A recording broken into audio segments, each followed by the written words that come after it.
And we are live. Hello, guys. I know some of you is a surprise. Whoa, he actually came on. Welcome to Jason Hebert Live. If you are new to the channel, the reason I say that is it's been a slow few months and we've had a few canceled shows. But if you're new to us, that's not typical here.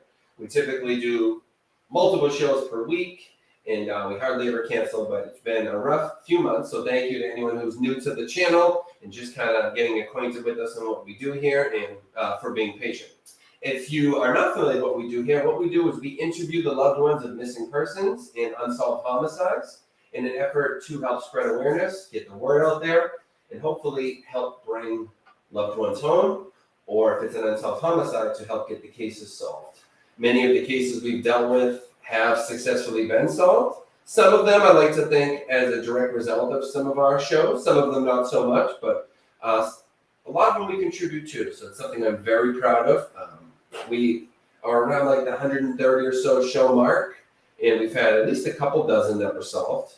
Some missing persons and some unsolved homicides, a little bit of both. So things have, and obviously not always a positive outcome, but I feel that the show is making a difference. So if that's something that you think interests you, if you would like to help hear these stories and try to help solve the cases, this is a very unique show in that we do it live typically, as we are now. So as you see, there is a chat there, so you can actually ask questions to the guests. So if you've been following a case for years, maybe you have tons of questions that you've always wanted to ask the families, but you've never been able to. This is your opportunity to do that.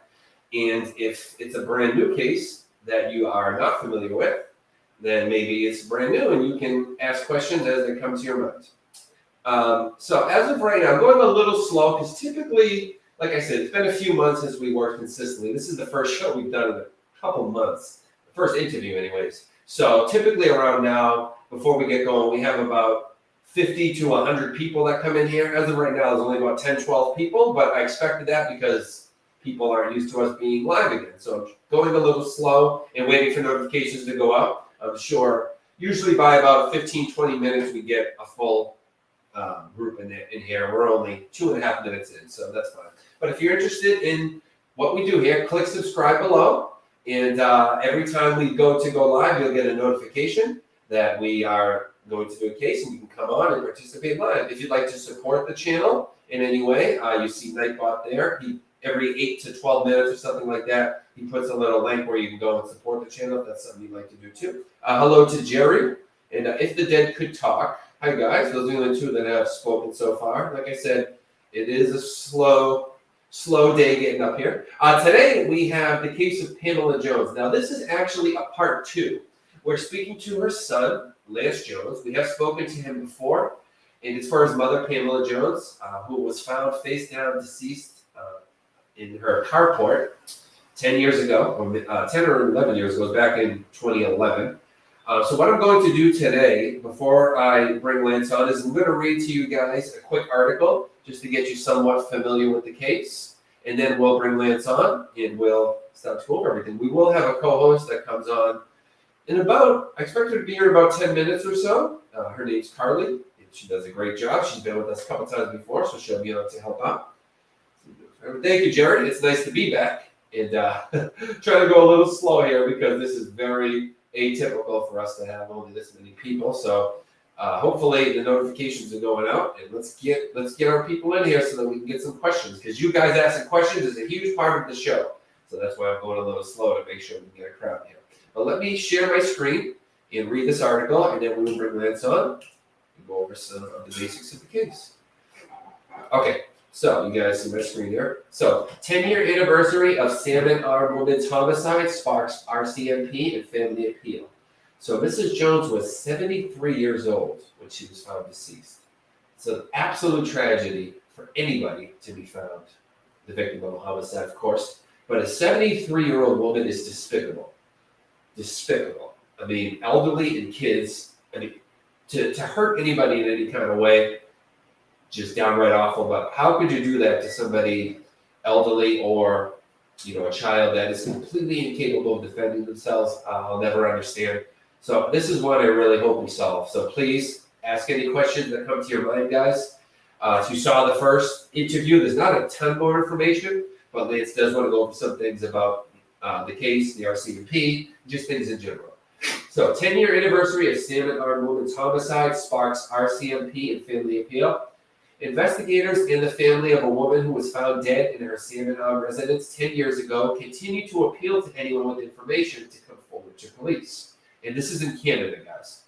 That's the RCMP, of course, the Canadian police. On August 11th, 2011, at 5:30 p.m., the Salmon Arm RCMP was called to Pamela Jones' home, located in the 4700 Block 10 Ave, Southeast Salmon Arm residence. When officers arrived, they found her face down in the carport of the residence, the victim of a homicide. The BC RCMP Major Crime Section continues to follow up on all tips and leads in this investigation. The case remains active and ongoing.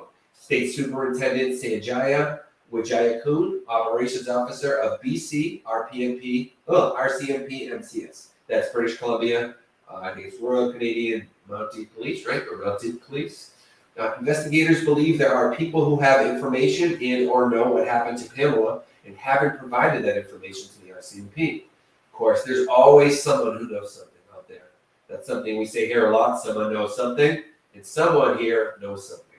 Whether they're in this chat, following on Facebook, some way, there is someone that knows something, and I'd be willing to bet that they're following the case some way, somehow. Pamela's family deserves answers, and the RCMP is asking people to come forward now. In a monumental effort to raise awareness for victims of crime and justice for his mom, Pamela Jones' son, Lance Jones, who was our guest tonight, has completed over, it says 43,000, but he's well over 50,000 now, push-ups since accepting a challenge last year. For those of you who might not remember the case by his name, you probably will remember that if you watched the previous interview. He does push-ups every single day for the victims of domestic abuse. It's a really cool thing that he does, and he will. This is day 500 of him doing that, so he's going to be doing a special set of push-ups today for, of course, for his mother, as well as one of my friends who was the victim, almost the victim of a homicide, who got shot multiple times, my friend Kevin. He does one for him, as well as one for anyone who asks him to add it. So, awesome guy we have here today, guys, Mr. Lance Jones. We'll be bringing him on in just a moment. Those wishing to join or follow along with Lance's push-up challenge can do so on his personal Facebook page, which, by the way, guys, is linked below. Any relevant links are in the description. You might have to hit expand or show more, show all, whatever it says there, to expand it beyond 2 or 3 lines, but there's about 30 lines, so make sure to do that. You can see all relevant links. Give me just a moment, guys. We do have our co-host messaging me, so I don't want to put it on screen. Let me just check, see what she says, then we'll bring Lance on. Okay, she says she's logging in with us, so we'll give her a moment. Let's bring on Mr. Lance Jones. Lance, can you hear us? Hello. I can hear you. Hi, awesome. If you want to introduce yourselves, both of you, and it's great to have you here. Yes, so my name's Lance Jones. I'm Pam Jones's son, and I'm also the founder of the Pamela Jones Foundation, Victims of Crime Canada. We operate that through Facebook. This is Shannon, my spouse. Shannon also helps me out a great deal and gives me tons and tons of support. So what we do at the Pamela Jones Foundation, Jason, is we try to make the average Canadian more aware of the true state of violent crime in Canada by amassing all of the stories of murders, rapes that take place clear across our country every day, and put them missing people and put it all on the one page. I find that the Canadian media loves to hide things, and they're very regional unless it's a sensational story. And what I mean by that is I would never know about a murder that happened in the next province over unless it was a sensational one. And most people don't believe that violent crime is as bad as it is because they're not seeing the big picture of all of the crime that's going on every day. And so that's really what we work hard to do. We also have put in time looking for missing people. Considerable amount of charity that way, looking for a body, and counseling other victims of crime. And I think the push-ups are just my way of reaching out to other victims of crime to let them know that there's somebody in the world that would be willing to use something every single day just for their case, for their forgotten. that their loved one's not forgotten. And I'm that guy, and I do it from my heart. And to raise awareness for victims of crime, people need to understand that this is something that affects us deeply every single day of our lives. It never goes away. Even if you have closure in your case, it still doesn't go away. You have to live without your loved one for the rest of your life, and that's a really, really tough thing to do. That among the worst things you can ever endure, and I don't know how much people realize that, but I have complete respect for people like you. When something like this happens, I find people either just kind of give up on life and go into a hole and just kind of like they can't deal with it anymore, which, by the way, is totally understandable also. But or like you, they take something awful and they basically say to themselves, "Wow, this is something a lot of people are experiencing. Let me find a way." Yeah, it's a journey. Let me find a way to help others going through this. So I have nothing but absolute respect for people who do. I say do things like you do, but actually I've never seen anyone doing it to the level you're doing it with the push-ups. And so that's absolutely awesome. And let me apologize. I didn't know Shannon's last name earlier when you asked me. You were trying me to send a link. I didn't know who you meant. I didn't know you meant her. I apologize. When you just introduced her, I said, "Oh, he's talking about us." I didn't know her last name, so sorry about that. Yeah, no problem, Jason. Before we get going here, we do have our first question who I'd like to get in before we move forward and try to bring on Carly. I think she's almost ready. But Chris asked if he can share this case in his Facebook group there on the screen. Absolutely. Yep, you have full permission to share it Facebook's far and wide. One of the only mediums we're allowed to use. Believe it or not, it is. Yeah, the RCMP have kind of told me that if I want to do foundation work or any sort of work for victims of crime, I have to keep it contained to Facebook. Oh, did they say that? Yeah, they've told me that, quote unquote. And, it's Canada, guys. It's not like the US up here. You just got to nod and say, okay, it's really sad. We don't have liberty or freedom here in Canada the way you do in the US. It's definitely not the same deal. Yeah, that's a real shame. I don't want to make any decisions as far as what you talk about regarding that, but I know you do want to at least touch on it. So anything you want to mention regarding that, absolutely feel free to. I'm not going to dig into that too much because I don't want to say something on a level that you don't want to bring it to. You know what I mean? No, other than the fact that it's been 10 years and there hasn't been an arrest. My mom was 73 years old. She was handicapped. She walked with a walker. She was completely defenseless. The fact that someone came to her home and killed her in her carport, and that they're still running around free is almost too much. But the fact that the police haven't solved it tells me that they must have messed up the investigation from day one. Of course, they would never admit to that in a million years. I have gotten a phone call from the RCMP, and they've been very gracious to me that way. Every first of the month for the last 10 years to give me an update, which basically is absolutely nothing every single time. We still don't know how she died. We don't. All I know is that she was killed on August 11th, 2011, was found face down in her carport, and that it's an active investigation. And that's part of why I'm so upset with the Canadian system, is just the absolute lack of information sharing. That's terrible. But it's common. Unfortunately, it really is. That's just the way they do things here. It's not an isolated case for us. No, and unfortunately, it's everybody. And I'm also, Jason, I'd like to bring up that I'm also not just a family member of a victim of a homicide, but 14 years ago, someone tried to kill me, completely unrelated. I was stabbed in the neck, and I nearly lost my life. And I have been banned from speaking about that as well.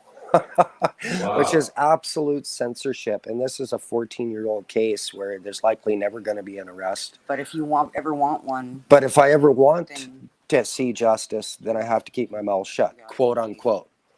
Wow, that's unbelievable.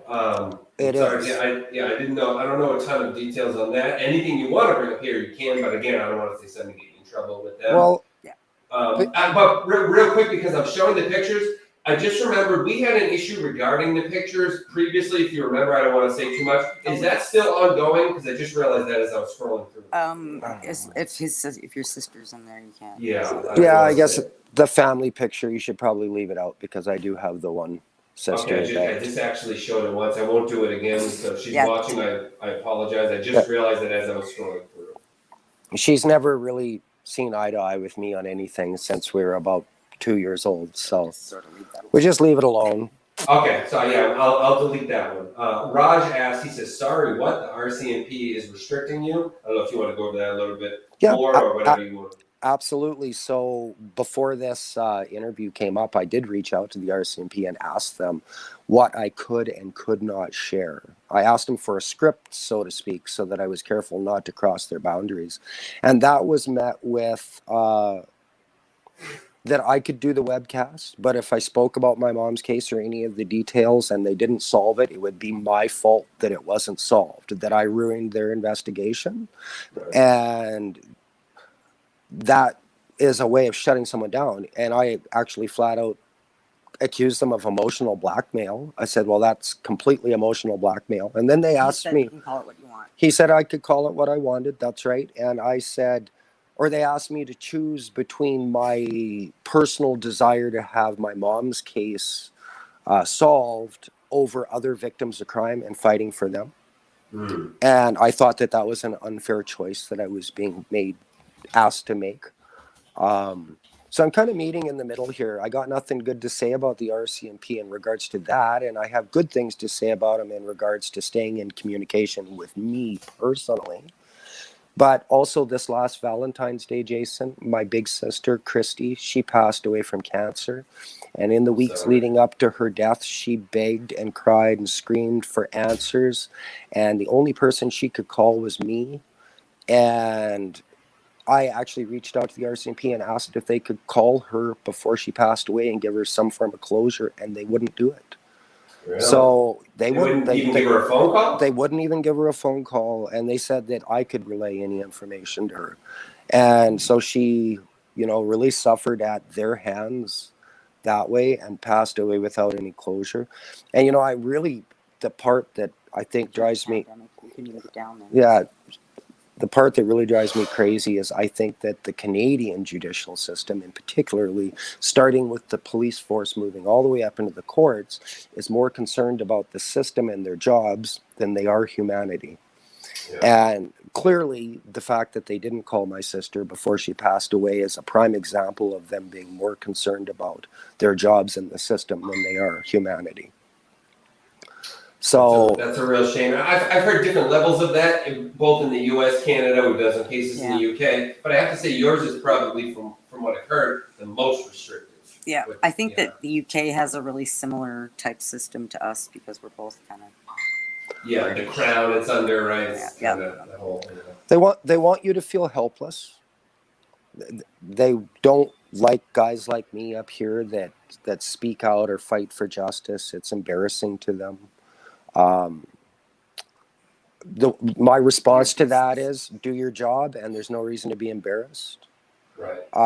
Get to work, get the job done. So yeah, that's kind of where that is. They claim that they're actively working on my mom's case and that it's not a cold case by any stretch, and they are working on it.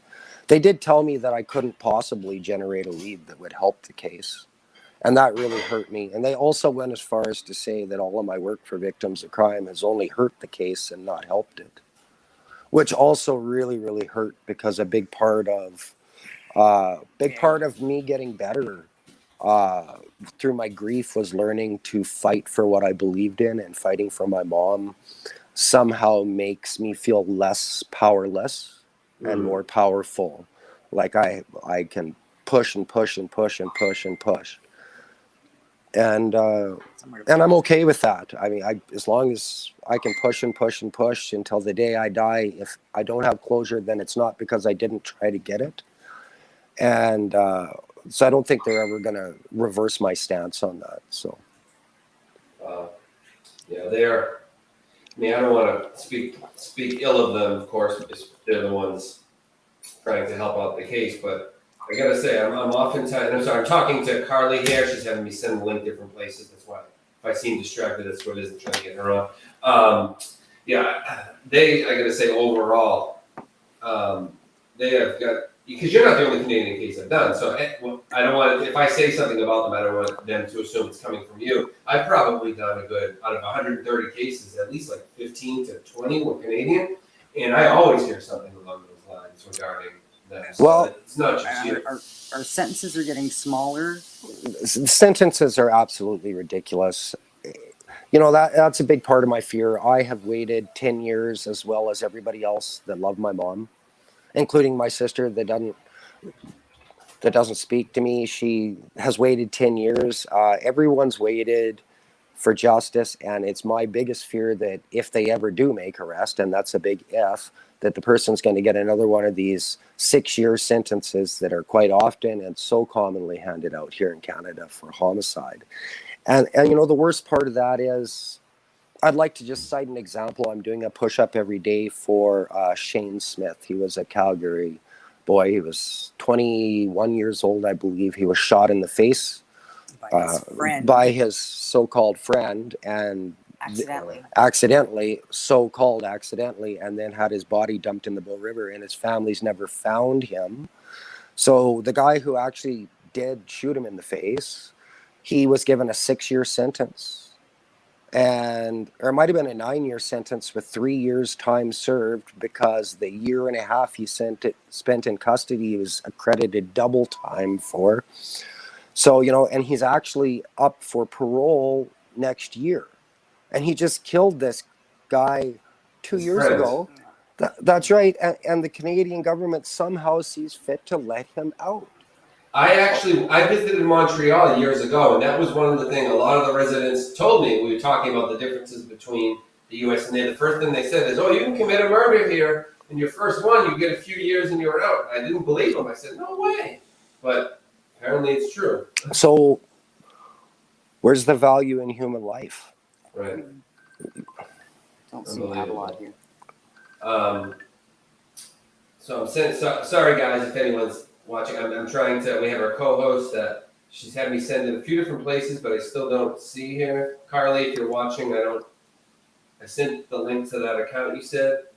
I'm not sure what's going on your end.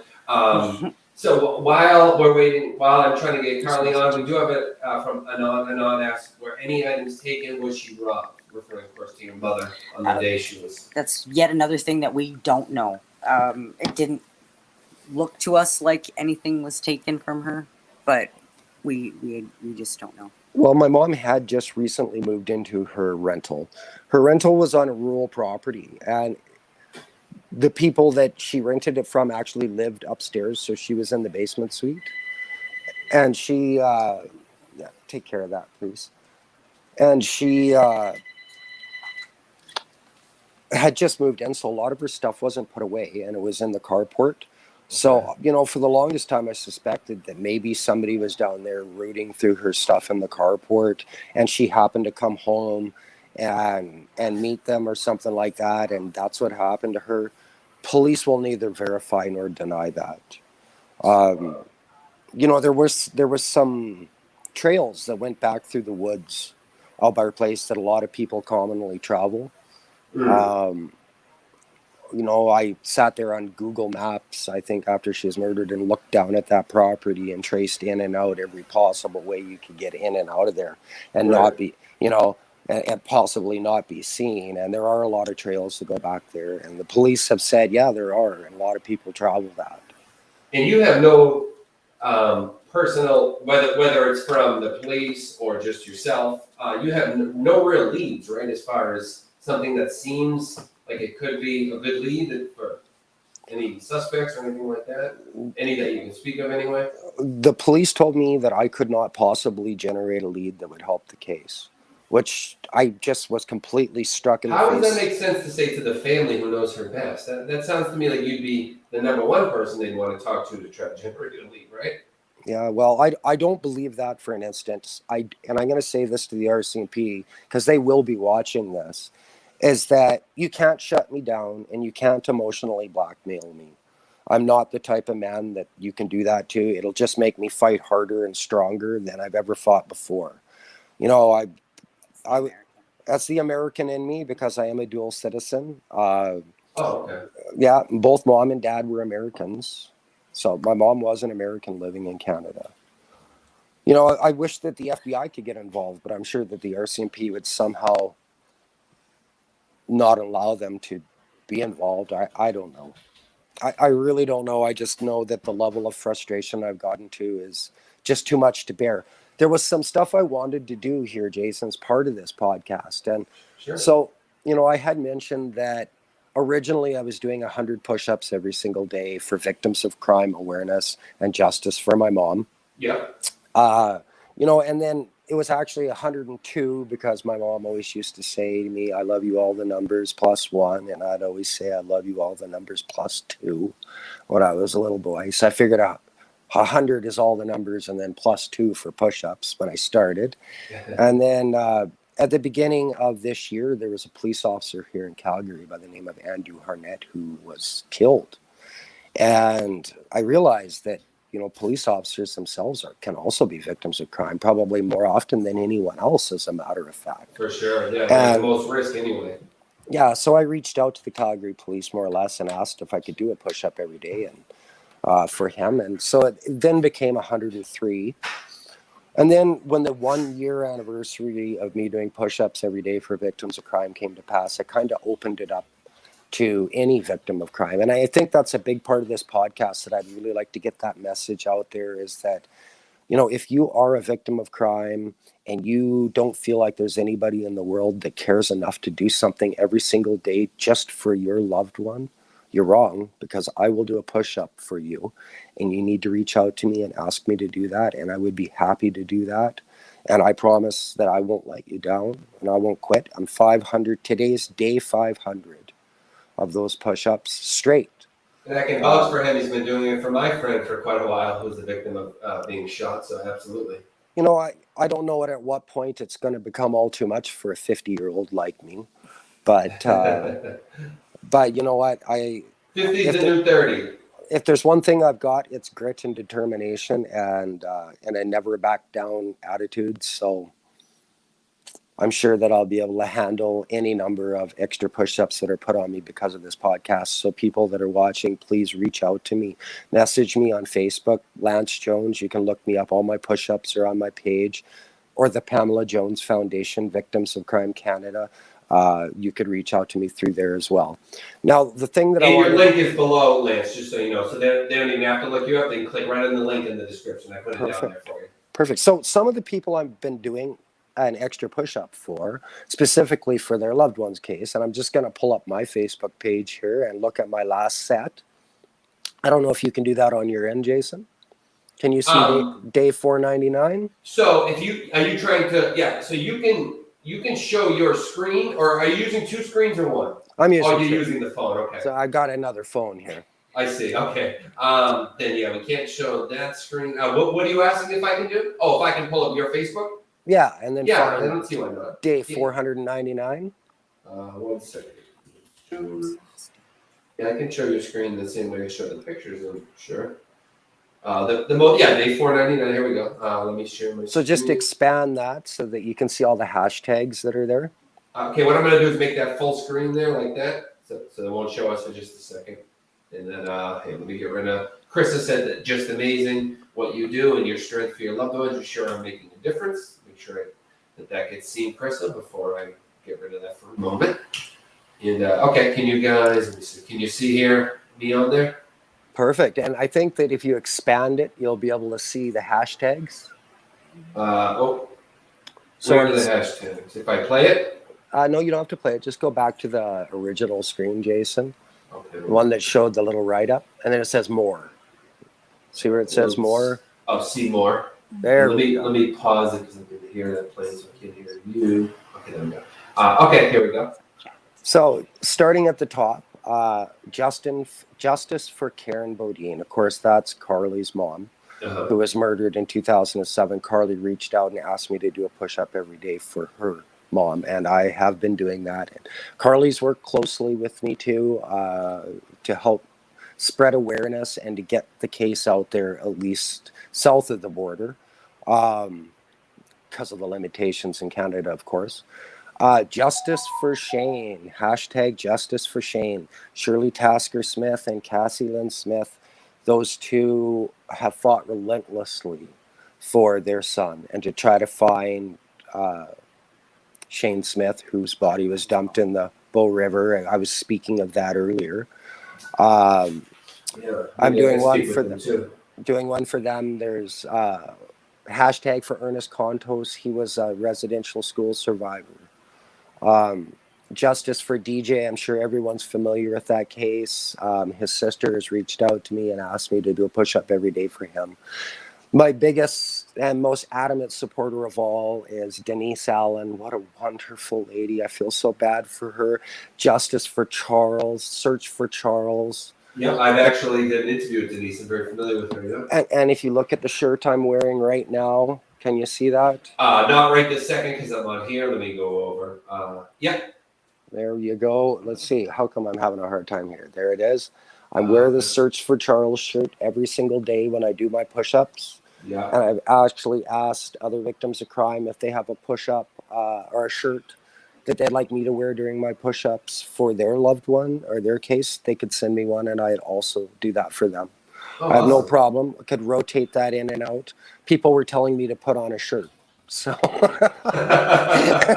there you go. So I figured if I'm going to wear a shirt, right, that I may as well wear a shirt that represents some of the work I'm doing. So for sure, take them up on that, guys. If anyone, and believe me, if there's any, Lance, for what you just said as far as adding a push-up on for people, I'd imagine if there's anyone that could use your help, it's my people, because that's all I have here are people who are family of domestic violence and all kinds of things, missing persons, unsolved homicide. So, guys, if anyone would like Lance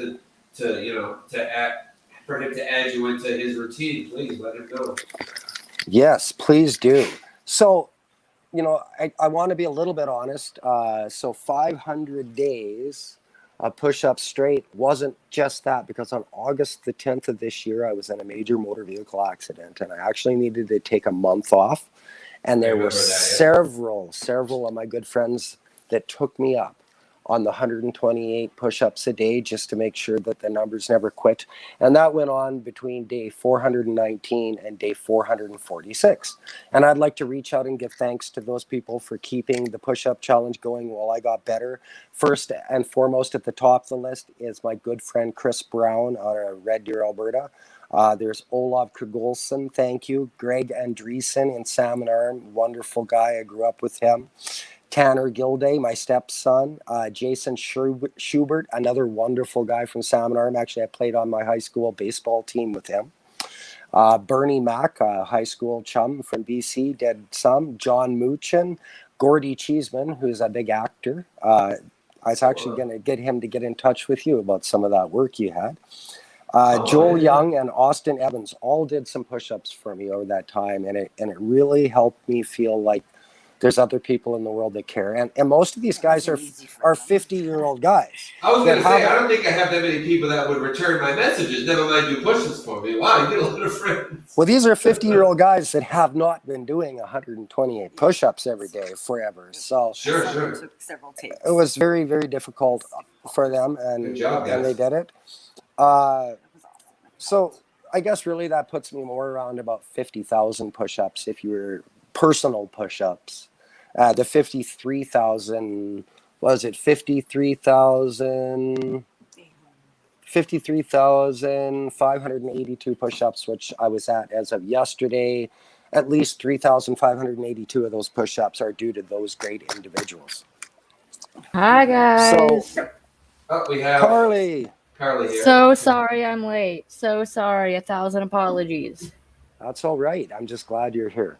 Better late than never, right? Exactly. I was just telling the whole world about how I've been doing a push-up every day for your mom, Karen, and others. Yay. And trying to get other people to maybe sign on and get me to do a push-up for them. Do you have anything to say?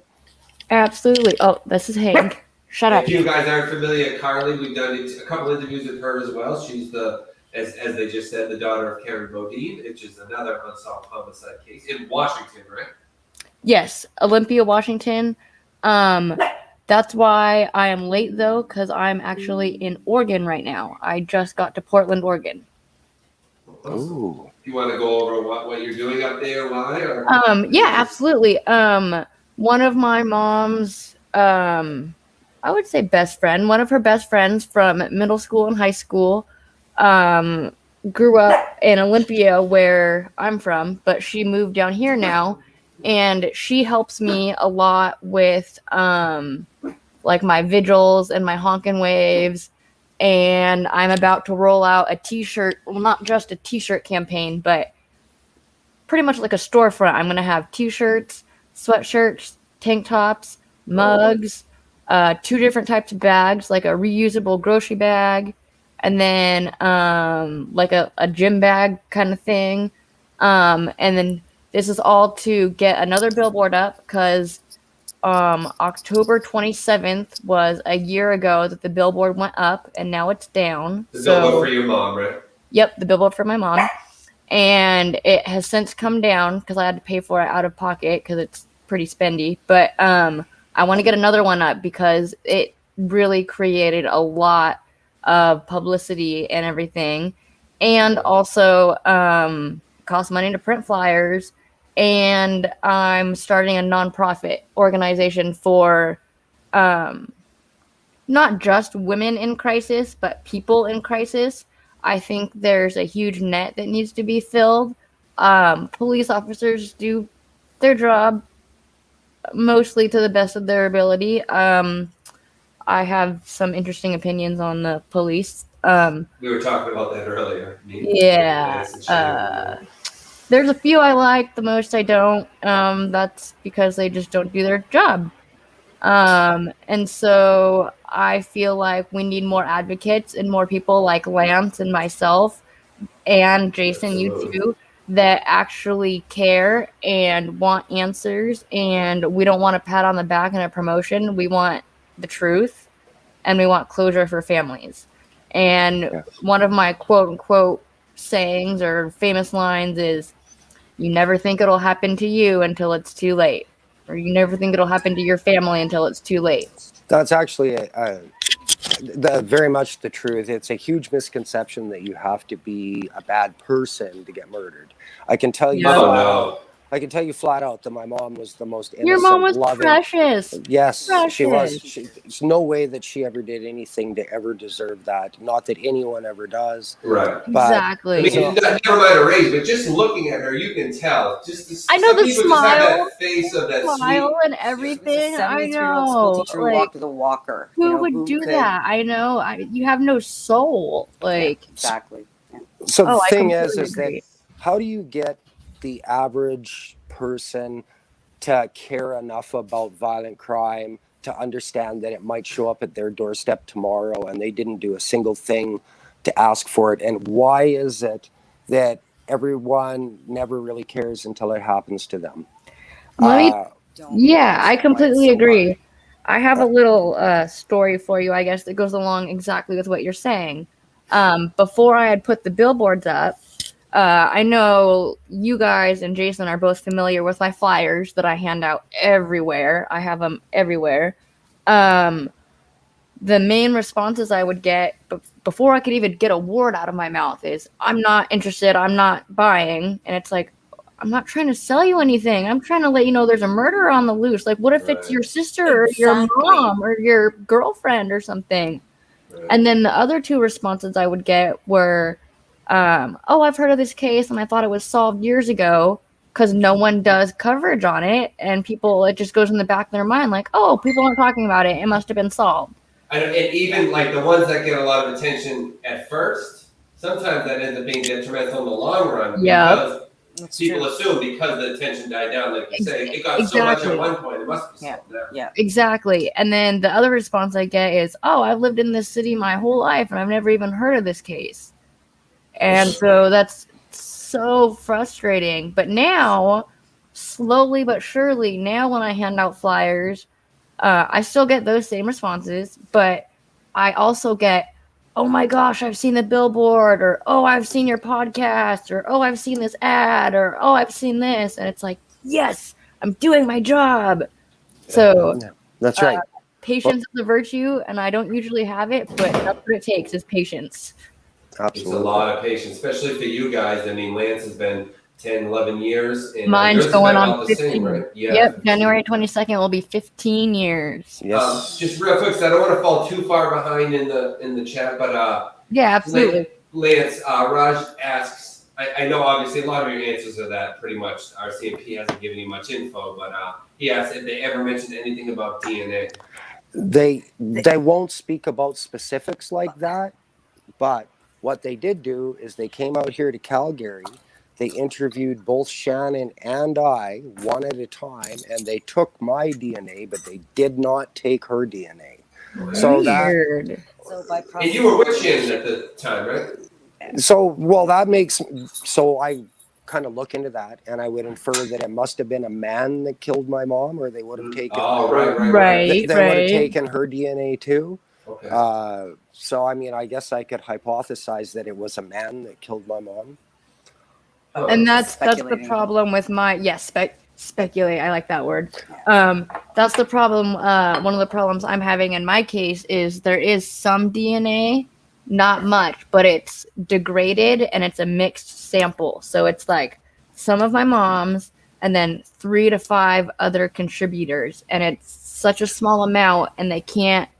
Well, that could have been separate people that helped move the body. That's what so that's one of my theories is I personally think probably one person killed her, and then he had like a posse to like help get rid of the body afterwards, like he paid them in money or drugs or threatened them or what have you.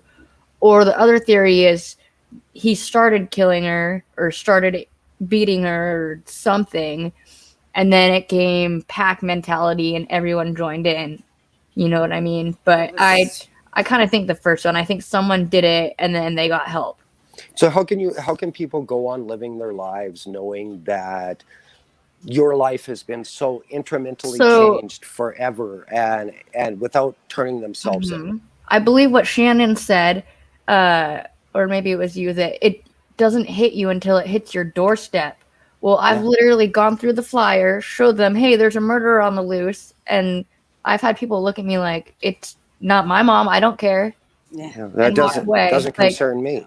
It breaks my heart. Like Solved I've gone to my car and cried a few times, but I mean, I'm not going to show that in front of somebody. No. But I get some pretty mean responses about like, well, it's not my parents, or it's not my family. Why do I need to share this? It's like, well, it could be. So it could be your family. Sorry to cut you off there. No, one thing I wanted to do, and I promised at least some of the victims of crime that I'm doing push-ups for, was that I would read a short statement that any one of them would like me to read about their specific loved one. And if I could just have a couple of minutes to do that, to give them the homage that's due, please. Absolutely. Let's see how to encompass. Do you want me to encompass my mom in a few words really quick? Please. Absolutely. Okay. That's going to be hard because she's such a verbose person. But how about I'll show Carly first. You're going to say something, and then we're going to do Lance. Yeah, and then I was going to ask him to do next. Yep. Okay.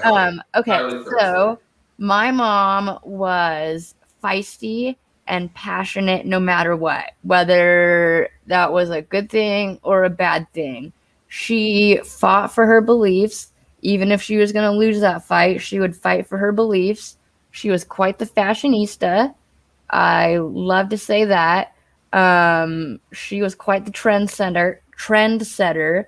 I believe at her high school, she was one of the first girls in the 80s to wear like a camouflage t-shirt and make it look cute because she had an older brother.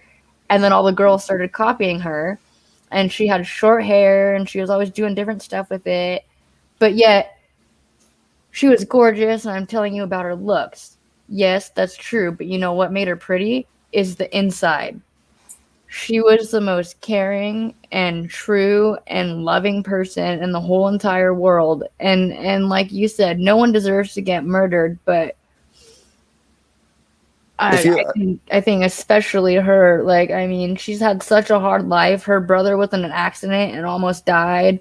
She, struggled on and off with addiction. And even though she did that, she never stole, she never did anything. She still tried to make her family come first, no matter what. And my goal is to humanize my mom and let everyone know that Karen Bodine is and always will be loved unconditionally, no matter what. if you could say something to the person that killed your mom right now, what would it be? No, just joking. I would say, please, please, I've been and my family have been in mental prison for 14, almost 15 years. And I really don't think that's fair because I struggle with it daily, minutely. I mean, there's not a second that goes by without some flicker of a flash of my mom. And I hope that person is just as guilty and they deserve a real jail cell so I can get out of my mental prison. My grandparents, her parents, aren't doing well. And I really, really want this solved before they pass on. I think that's really important. I think that I have so much empathy towards your case, Carly. Same with me to yours. Because Exactly. it's It's a mother. because it's our mothers that were taken from us. Yeah, stolen. Something that the killer or killers may or may not understand is that their crime is more than just the crime of committing murder. For the last 15 years, the person that killed your mom has been abusing you every single day of your life. Same with your case. Yes, they committed that murder on that day. Yes, But she yet died they're that not. day. But you have Yet- been suffering every single day since then. You're And the for one some in reason, pain. the courts won't hold them accountable for They what don't has care happened about to us. exactly. They don't care about the family's pain, the family's tragedy. Don't people get compensation for like when you get hurt and fall or whatever, or you get made fun of? Like you get money for it. Like where's our justice? I don't want money. I want answers, and I want this I want person answers. publicly. I want them publicly to admit that they did wrong. That, I mean, don't get me wrong. I want them in jail, but I want a public confession. Yes. It never ends for the victims. And let's get Lance. You wanted to read a statement as well. I Correct? did. I actually Yes, just got. please. I got 3 short statements actually to read. The I'm first going of to mute all of us but you, Liz, just to make sure there's no background noise. Sorry. yeah, no problem. The first one here was given to me by Shirley Tasker Smith, who is the mother of Shane Smith, the boy who was killed in Calgary, and body was dumped in the boat that I was speaking of. I asked her if she would like to make a statement, and this is it. Thank you so much. I want Canada to know we are trying to find our innocent Shane, who is a homicide victim. We are trying to lay him to rest with the respect he deserves. Only 20 years old, and we don't know where the criminals who are out there, and we don't know where the criminals who are out there living their lives have put our Shane. How is that okay? How are we supposed to be okay? I am trying to make it through till court is over in December. Then I will get stronger. I will honor my boy. I will never go away or be quiet. I will go to every news media, news program, and news magazine and tell our story of hell for the last 15 months to all who will let me, to all who will listen. The pathetic insult of slap on the wrist that lying piece of trash, Ian Abercrombie, who is the murderer, got is so wrong. I want every Canadian to know how we have been treated, how disgraceful the judicial system is, how disrespectful so many in authority are, how I now feel being an embarrassed Calgarian, Albertan Canadian. I come from a proud military family. I am a base brat. My mom was a war bride and my father a World War II veteran. Both my brothers served, as did my brother-in-law. Only one of those 5 are still alive, and he has PTSD from his time serving overseas. I do not think my family of veterans are very proud in heaven, now knowing how our court system has treated our family and the lack of respect for my innocent child. I have names of every liar, of everyone who ever hurt us for no reason, of every scumbag who got away with helping to protect criminals. I will not hold back. I am biding my time. The next 2 must get criminal records before I go public. Please pray for our Shane. If it's too much or you are uncomfortable with anything I have said, I completely understand. I thank you from the bottom of my heart. Prayers to you and your beautiful mom. That was from Shirley. And that's a really, really good statement of how every single victim of crime up here in Canada feels, only they're too afraid to speak up. Or when they do speak up, they're silenced, either emotionally blackmailed like I have been, or they're just completely helpless. In Shirley's son's case, for instance, the courts went and made a deal without ever even consulting the family. They don't have to do that in Canada. So all they got to do is show up and find out he got this lackluster sentence in medium security, where it's now minimum security, and it's only been 2 years. Terrible. They moved him down after a couple of years to a lower security. There's already a parole hearing coming up for that guy. It's abs. The Canadian system is leaving the door open to vigilante justice. It truly is. If there's no justice up here, well, then there's going to be somebody out there that's going to say, I'm going to get it. And it's going to happen. And I don't know what to say anymore about that. I'm going to move on to Verna Applegarth.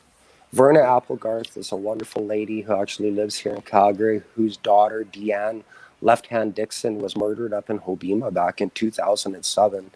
And that's still unsolved. And, you know, because they're on the reservation and there's so many young Native ladies up here in Canada that are victims of crime, or missing, being murdered on that highway of tears, they tend to be forgotten about. They just fall into this group, or they're categorized, and they're not. Every one of those people is an individual, and the police need to get back on the case and get that solved for Verna.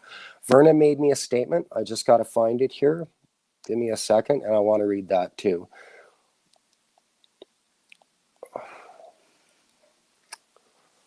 All right. My life was happy throughout my lifetime when I got away from the abuse of my ex in my life. I made it through, and it was the best decision I ever made. But it was cut short because when my late daughter, Delana Chastity Alice Left Hand Dixon, got shot, I was so angry and I was so lost. I don't trust anyone, not even my husband or his people in Hobbema, aka the Maswaskis land. Yes, I have seen lots of crazy stuff. Mostly young girls are gone with no care anymore. And when I got involved with this man, it was like boom, everything changed and turned upside down in my life. I asked my 3 kiddos and my daughter and my 2 sons and my granddaughter who were home that day and that morning to look after everyone while I went to Red Deer for a Bible study.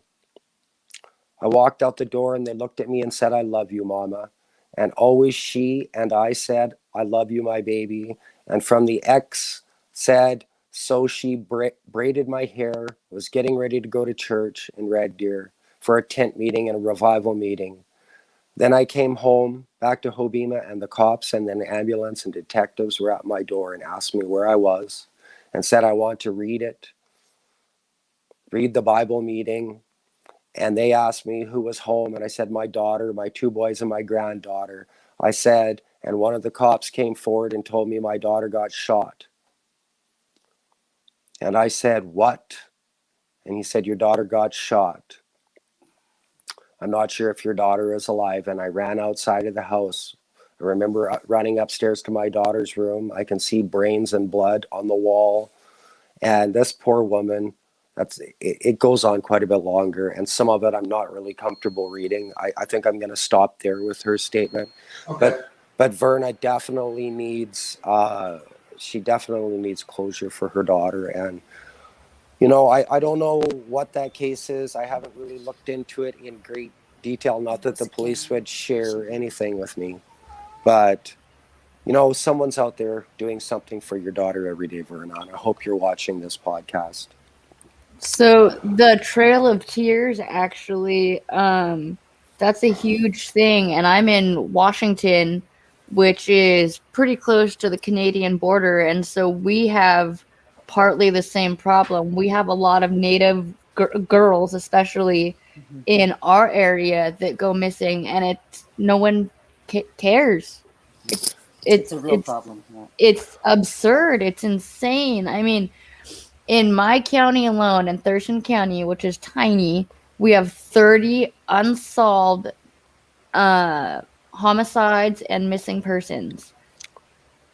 So Just in Thurston County. It's unacceptable.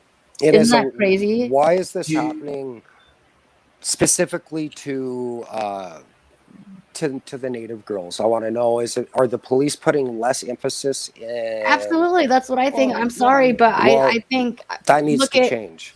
Yes, it does, because look at what can't group categorize any of look at what people. happened to my mother. The original news report called her similar. homeless and probably a prostitute, and both of those were complete lies. Yeah. They never talked to the family. They never asked for a picture, and they showed a mugshot of her from like 1997. She was never homeless. She was never a prostitute. And that's partly why the community doesn't care about my case to this day, because they remember that first article and they're like, oh, just another druggie off the streets. Probably good. Who cares? The suspect gets all the respect and the victim gets none. Right. Yep. So if you think that either Carly or I have had it bad, wait until you hear about Donna Alcock. Donna Alcock was a 17-year-old girl that was killed in 1983. I believe it was 1983. 38 years that case has gone unsolved, and her sister Tammy Dennett is still fighting every single day for justice. This is another Canadian case. Sorry, that's no worries. I got Hank over here too, trying to get up here. In any case, she wrote a very short statement, and it is, someone knows something, please come forward. 38 years for this to be unsolved is unacceptable. It's October again, and there's no closure or justice for Donna. Everyone take the time to look up Justice for Donna Alcock on Facebook. Join that group, and if you can help them out, because, I can take my 10 years worth of no justice and grief, and I can multiply it by 3.8 Yep. for them. Everybody write that down and make sure to not only look at it, but share. That's the important thing, is to share these things too. So you share them with everyone and ask all your friends to share too, because that's how we get the word out. Is her name spelled AWCOCK? I think I saw it on you. That's right. Donna. Okay, just so people know how to find it. And the last one I wanted to really talk about was Denise Allen's son, Charles Hovarth Allen. So that I actually grew up in the Okanagan in BC. And in 1989, on May long weekend in Salmon Arm, two fellas bicycled up from Kelowna, from their main camp in this place called Tiny Tent Town, and asked this friend of mine if they could set up their tents in his lawn that night. And I'm sure that the one of them was Charles, because he introduced himself to me. I believe he told me it was easier to call him Alan. He had told me that he had originated in Toronto, and that he had just met the guy he was biking with, and that they were going out further out into BC, I believe Terrace, for a bicycle ride. And I thought it was crazy that this foreign traveler was traveling with this dark and shady guy that he just met the day before in Kelowna on this long bike trip. And I really felt that he was in danger. I really did. And I made mental note of that back then. But, I was a kid, and, violent crime had never touched me personally, really. So I didn't care. I dismissed it all those years. And now that I'm a victim of crime, all of a sudden, things from other points in my life came back at me, memories. And so I actually phoned and made a Crime Stopper report about that. And maybe Charles Hovarth Allen wasn't murdered and thrown in the Okanagan Lake after all. Maybe he went on that bicycle trip, and maybe he's somewhere completely different than where they're looking. And that's what I mean. And I made that Crime Stopper report just last year, which would have been 31 years after that. Yeah. So that no matter how long it's been, you don't know if that little bit of information that you have that you could bring to the police could bring closure to a family that's been waiting for that long. And that's why I did that, because it was the right thing to do. And Can you know, I add something to that real quick? yeah. What's really sad is no matter how small or how big the tip is, a lot of times the tipster assumes the police already know, and so they just don't say anything. When in reality, the police have no idea because they're waiting for the tip to come in, but the person thinks, "Oh, I'm so insignificant," or "I'm not have anything to do with this. They don't need me. They don't need my tip. They don't need my help," when that's literally usually the case breaker. We just People lost don't Lance. understand that. We just lost Lance. We'll wait for him to come back on. Raj S says a really good point. Says if we can't commit enough resources to find the killer of a sweet old lady, we're totally failed as a society. I completely agree. Yeah. Seriously. And right, Carla? Oh yeah, I'm fine. I'm fine. Yeah. I just know my anniversary is coming up soon, and that's partly why I am down here in Portland. Is there he is. You're back. I'm not sure what happened there. We're planning another vigil. You just wanted to play hide and seek. That's all you were doing. Yeah, clearly that was what it was. Can you set that up, please? So, guys, with about 8 minutes or so, we're going to finish up. It's going to be quite a bit over an hour, and I do have, a couple things. So I just want to make sure that I tell you in advance, because we want to do the push-ups, and you might have questions and things you want to ask and say. So can we have people also too? I know this is all about Lance and his push-ups and everything, which I admire, and I share everything I can about him. I'm going to CrimeCon, and I'm going to share the goodness out of this story. I tell everybody about it. But can everyone, can you please look up Karen Bodine as well? Yes. I'm really struggling with getting media attention or anything for her. I mean, I'm like you, Lance. Like, I want answers for my mother, but at the same time, I want answers for your mother and for everyone you just spoke about. I want to help not just myself, but everyone. Absolutely. Yeah, absolutely. I've been putting in the chat both names to make sure people check out both cases again. So Lance Jones, of course, you guys know from the thumbnail, but Pamela Jones is his mother. We have 2 interviews with both Carly and Lance, so check them both out. And on Facebook, check out. I'll put Carly's link as well. I don't think I put hers, but you have Lance's link there, and I'll put Carly, so you guys can go and please look into both cases, guys. Please, look at them and share them, and ask your friends to share them. Absolutely. Something I wanted to say to the killer or killers of my mom directly. Yes, let's hear it. You guys have taken away the last 10 years of my life. You've taken it away so much that I've done 53,358 push-ups for victims of crime. I've lost countless jobs because of anger problems. I've literally probably lost $500,000 in wages over the last 10 years because of days I was just too weak to go to work. Mm-hmm. The pain doesn't get any easier, and what you did to my mom was only the beginning of the extent of your crime. You're continuing to hurt me every single day that you don't come forward. I think that if you want forgiveness from me at all, which is not outside of the realm of me being able to do, although difficult, the only way that would ever happen is if you came forward with a confession. And I think that you need to do that. I do. You can't just keep hurting people. You can't keep the hurt. You can't keep it running and running and running. That's what you're doing by keeping silent. I don't care who it is that you're protecting. The person you're protecting doesn't deserve your protection. And that's all I got to say about that. May do the right thing and make the call. It blows my mind that people would am I muted here? Okay. It blows my mind that people would, if they have information on something like one of these cases, to protect somebody, just knowing what actually happened. I think that's kind of what goes on in my case is I know there's people that know, they just refuse to speak. And that's disgusting. They know there's a family in agony wanting to know what happened to their mom. And they're too much of, as John Walsh would say, a coward. And they don't want to say anything or do anything because it might affect their perfect little life. What about my life and my mother's life and my family's life that have literally been stolen from and us? are continuing to be stolen, and that's the part that I don't think your mother and my mother was murdered on one day. Okay, we suffer every day, continually. It doesn't stop. Ever. That's right.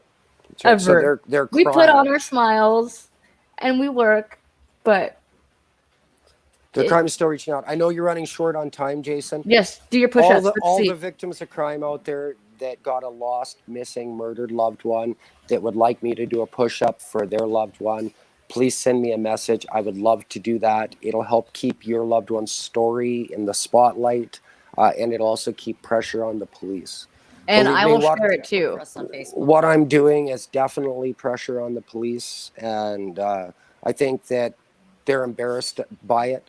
Now, supposedly the lead homicide detective's also done 53,358 push-ups, but there's no documentation of that, and he's unwilling to go public with any of it, but he claims he has.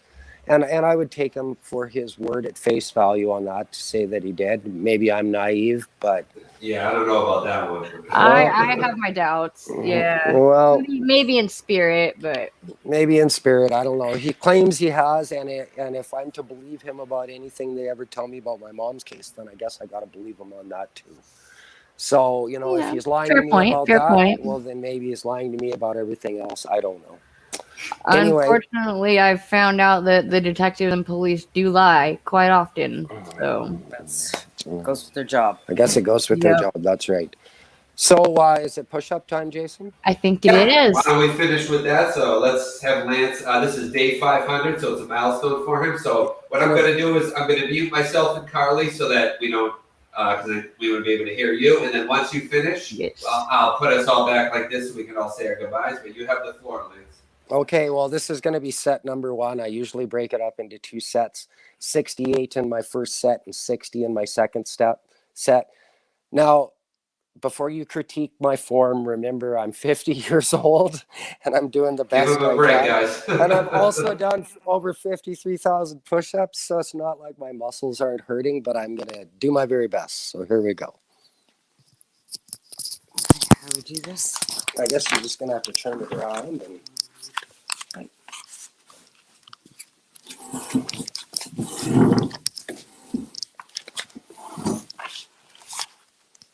Okay, can you see yourself? Yeah, you got to tip it down a little bit. Yeah, there we go. Okay, hello everyone. It is day 500 of the BC RCMP push-up challenge. That's what I call it. Set number 1. Tip it down. There we go.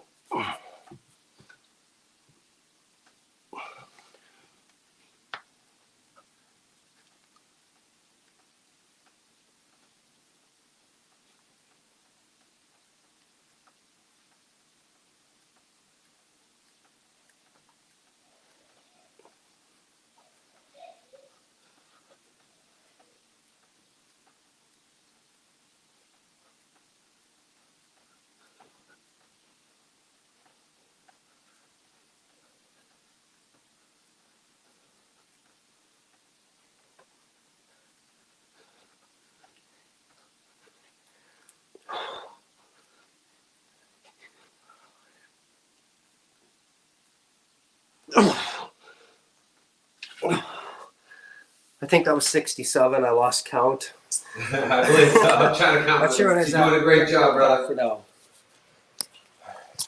Awesome job.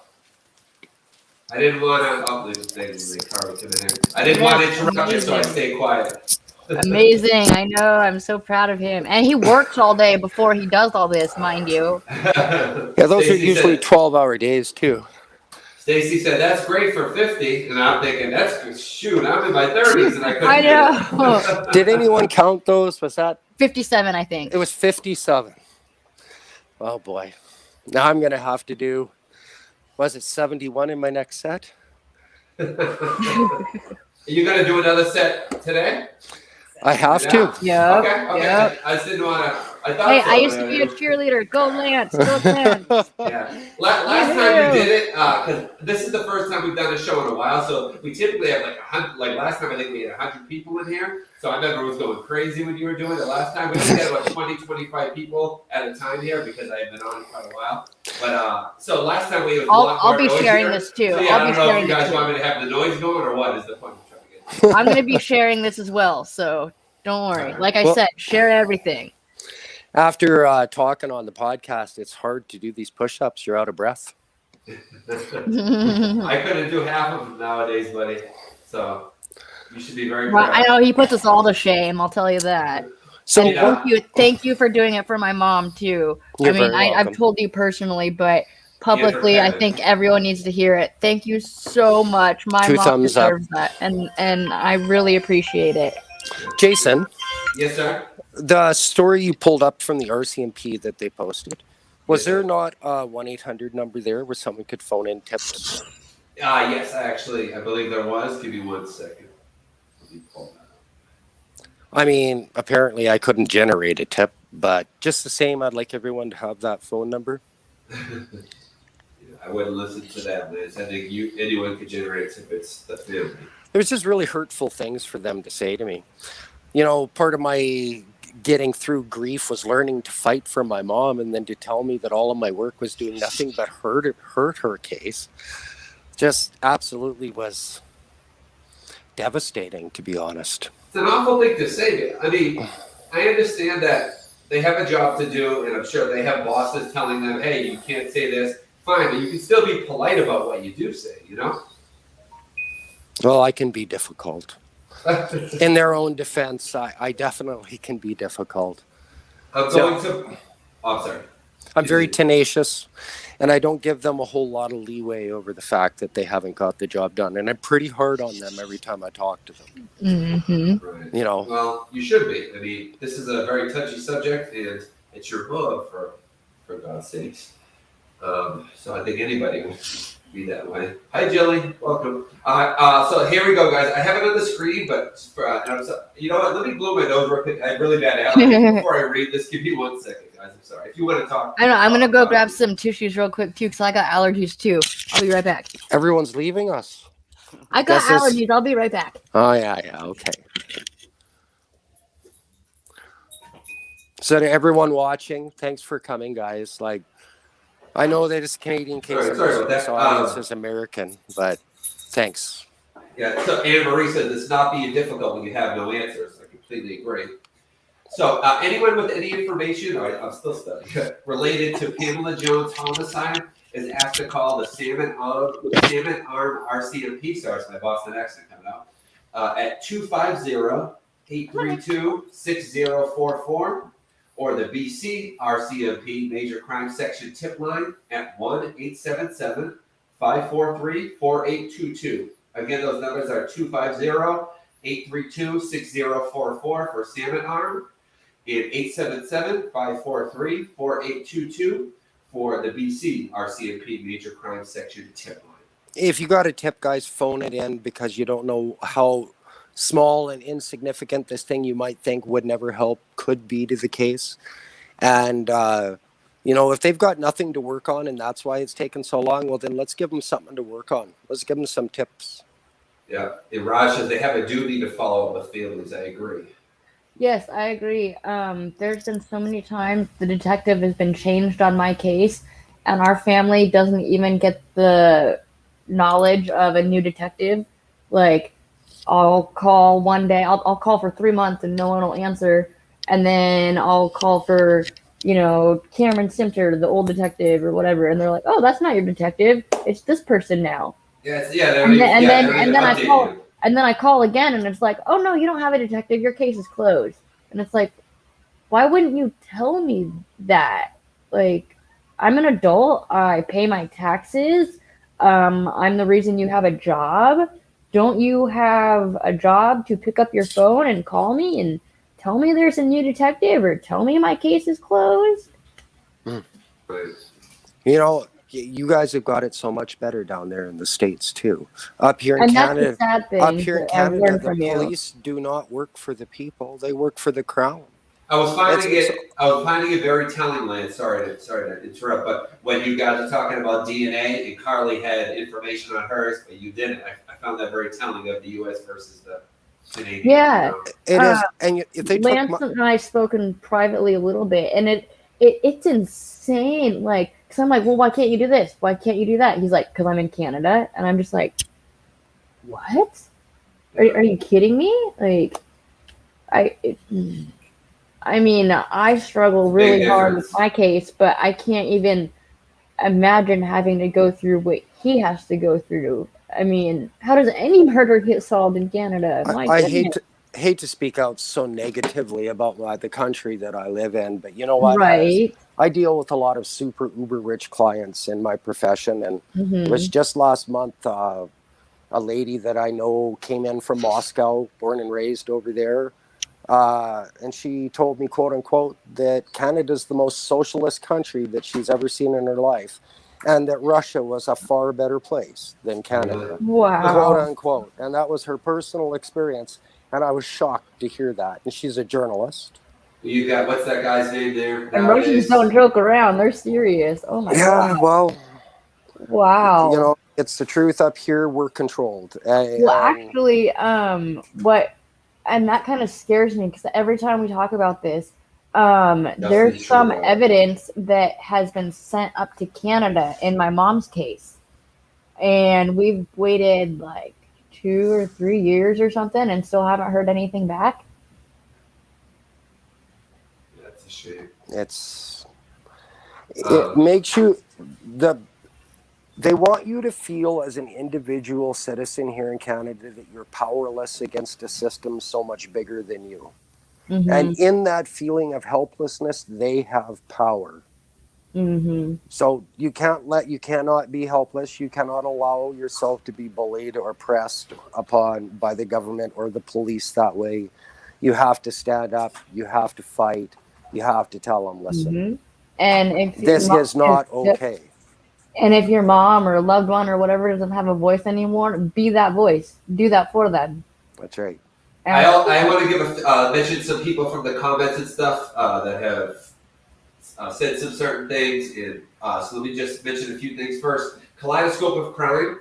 She has a podcast as well, Lance, and she's offering. She's a good friend of the channel. She's offering to do something with you. You probably knows her as well. So she says, Lance, I do a Canadian podcast. If you know anyone who would want me to cover their case, if you wanted, I can put you in touch with her through Facebook. And she has a podcast as well. Hers is centered in Canada, so that can only help, right? Thank you, Kaleidoscope. Thank you. We need that. Send me a friend request.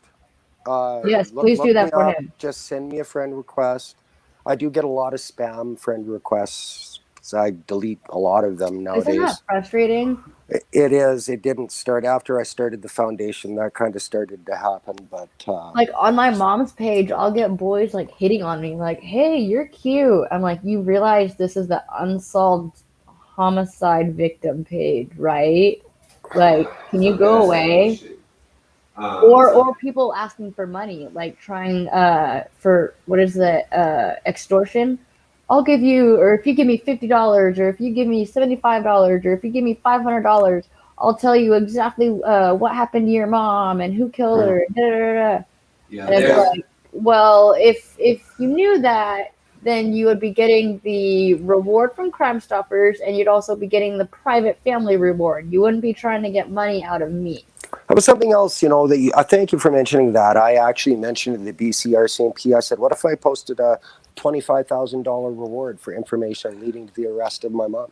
And they asked me to please not do that. What? Yes. What? Why? I don't know. But this is what, if you that's want encouraged here in America. If you want my true thoughts on that, I think it's because they're so understaffed and there's so many cases and their workload is so high. The last thing they want is to have to follow up on a bunch of leads to take them away from their other jobs. I'm dumbfounded. The last time I tried to get a hold of the homicide detective, the staff sergeant phoned me back and told me not to phone him on any other day except for the first when we were supposed to talk because he was too busy dealing with other crimes to deal with me. Shame. Shame. That's right. That's the way I feel That is about that. asinine and pathetic and disgusting. Well, that particular staff sergeant definitely should have a meeting with the commissioner of the RCMP over his and that's what breaks my heart too ethics. is my grandpa, my mom's dad, he was a volunteer firefighter for most of his life. Then he became an actual firefighter. And then above the police chief, he became the commissioner. So he served his community for 35 years. 35 years he served his community. He rescued babies, stopped suicides, got people out of car accidents, out of burning buildings. I mean, you name it. And then look at how they treat him when his daughter is murdered. It's terrible. So, you know what, Jason? I feel Yeah. like I'm ready to try to do those last 73 push-ups. Woohoo! Let's do it. All right, awesome. And just real quick, I'm just going to finish this up. So Anna Marie says she has friends in Canada. She's going to make sure that she shares and ask them to share this on their social media platforms. And lastly, the last thing I wanted to say in the comments is thank you to Nick Graziano who did a $10 PayPal donation. Thanks, buddy. Nick is Appreciate you. Awesome. Yeah, check him out. It's Real Nick is Chill great. Graz is Yes. his channel. Check him out too, guys. And Dude, that's everything I yes. have to say. I know Nick, and he is great. And thank you, Amanda, too, and Kaleidoscope, too. Definitely check them all out. Kaleidoscope sent you the request under the I name saw that. Tanya. Okay. So I thumbs up. Okay, I'm going to pass over the phone here so I can get over there. All right. Okay. You got this. Good luck.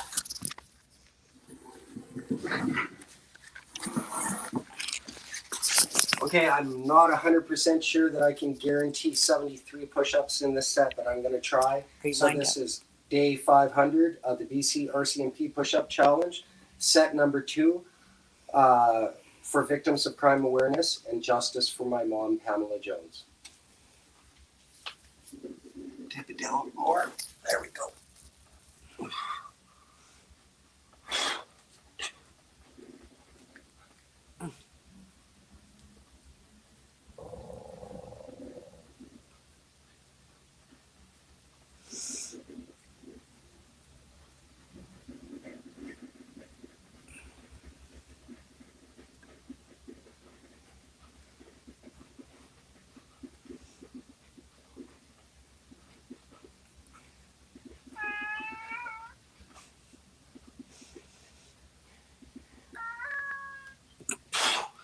You're done. You're done.